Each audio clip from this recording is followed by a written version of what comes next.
Selamat bertemu kembali dalam video pembelajaran pendidikan agama Katolik dan budi pekerti kelas 8. Masih ingat pembelajaran sebelumnya?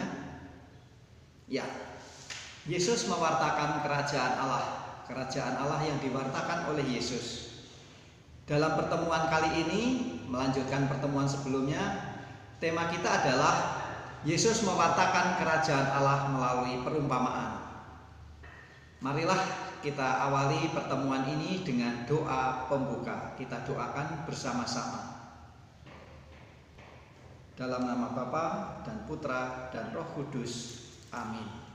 Allah Bapa yang Maha Kasih, Engkau telah menganugerahkan kepada kami akal budi, hati nurani dan kebebasan, sehingga kami memiliki martabat yang luhur. Kini terangilah kami ya Bapa, agar dengan akal budi dan segala kelebihan yang kami miliki, kami mampu memahami ajaran Putramu tentang kerajaan Allah melalui perumpamaan-perumpamaan, sehingga kami mampu mengikuti dan melakukan kehendak-Mu. Akhirnya, apa yang terjadi selanjutnya kami serahkan ke dalam kasih karunia-Mu. Jadilah seturut kehendak-Mu. Doa ini kami sampaikan kepadamu dengan perantaraan Kristus Tuhan dan Juru Selamat kami yang hidup. Amin. Dalam nama Bapa dan Putra dan Roh Kudus. Amin. Anak-anak, langkah pertama adalah memahami makna perumpamaan. Amati gambar yang ada di layar video ini tentang perumpamaan yang dipakai oleh Yesus dalam mewartakan kerajaan Allah. Ada 4 gambar, silakan diamati.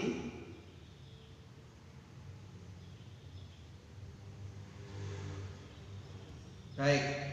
Setelah mengamati, silakan membuat 2 pertanyaan tentang gambar yang telah kamu amati tadi.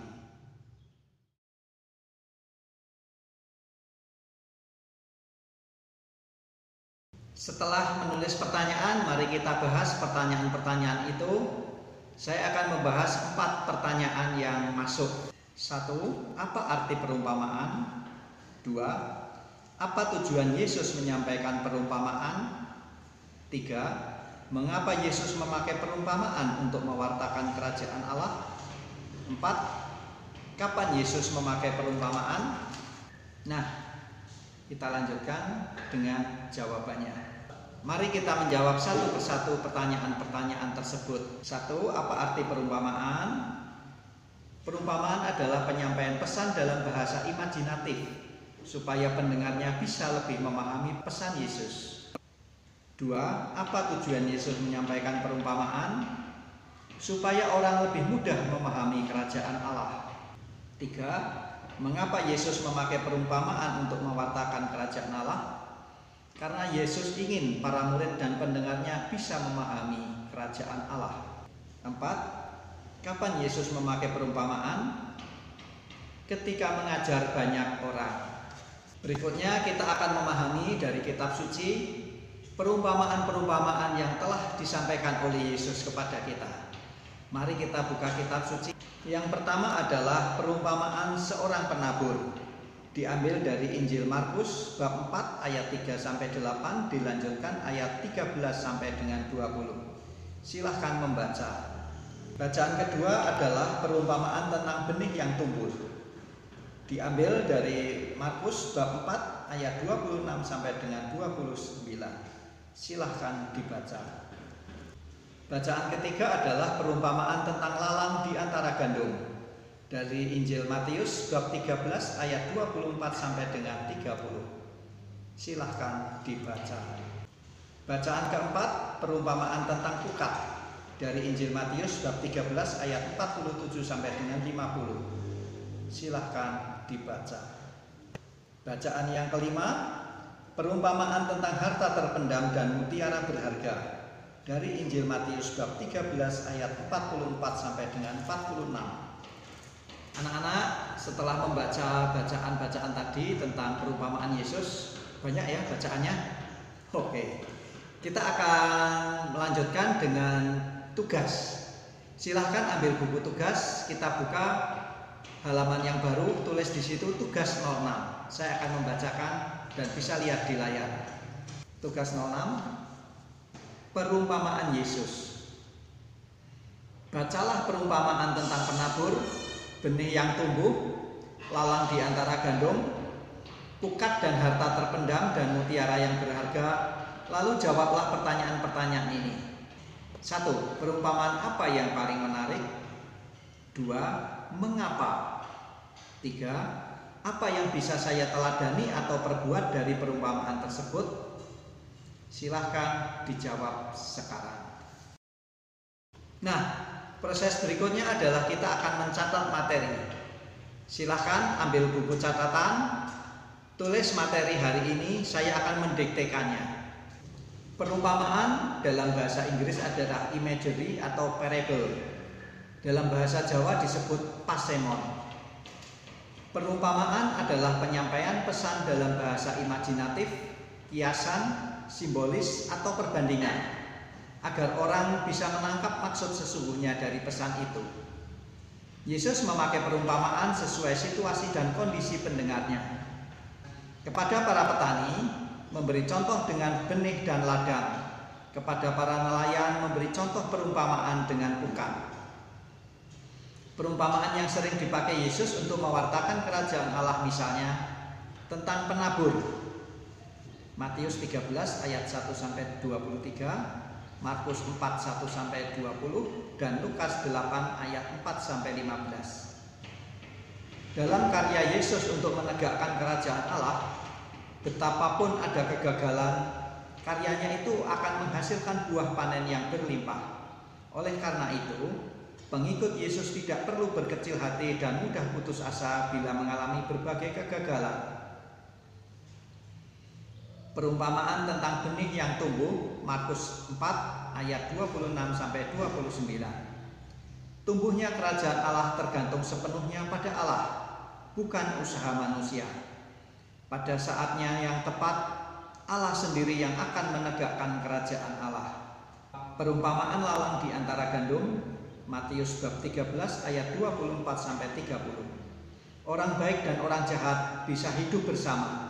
Allah memelihara keduanya dengan penuh kasih, mendorong orang yang jahat menjadi baik. Tidak harus membinasakan yang jahat. Perumpamaan tentang harta atau mutiara yang terpendam dari Injil Matius bab 13 ayat 44-46. Manusia harus memandang Allah sebagai harta yang paling berharga. Manusia harus hidup dalam kerajaan Allah yang penuh sukacita. Sekalipun untuk mencapainya, seseorang harus berani meninggalkan harta, kesenangan, bahkan segalanya. Perumpamaan tentang pukat, Matius 13 ayat 47-52. Kerajaan Allah itu bagaikan pukat. Ketika ditebarkan akan mendapatkan bermacam-macam ikan. Ada yang besar dan kecil, beracun dan tidak.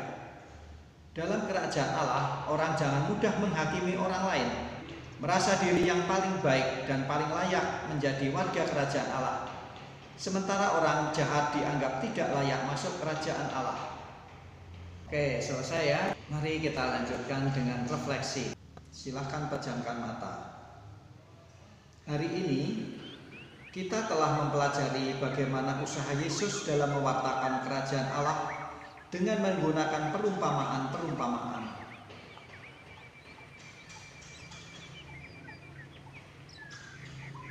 Apakah kita sudah mampu menangkap pesan di balik perumpamaan yang disampaikan oleh Yesus tersebut?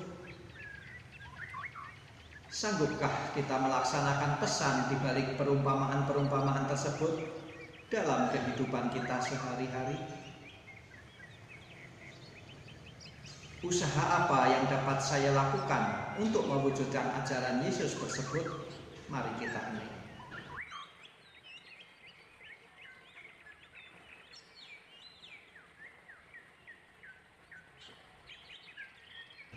Silakan buka mata kembali.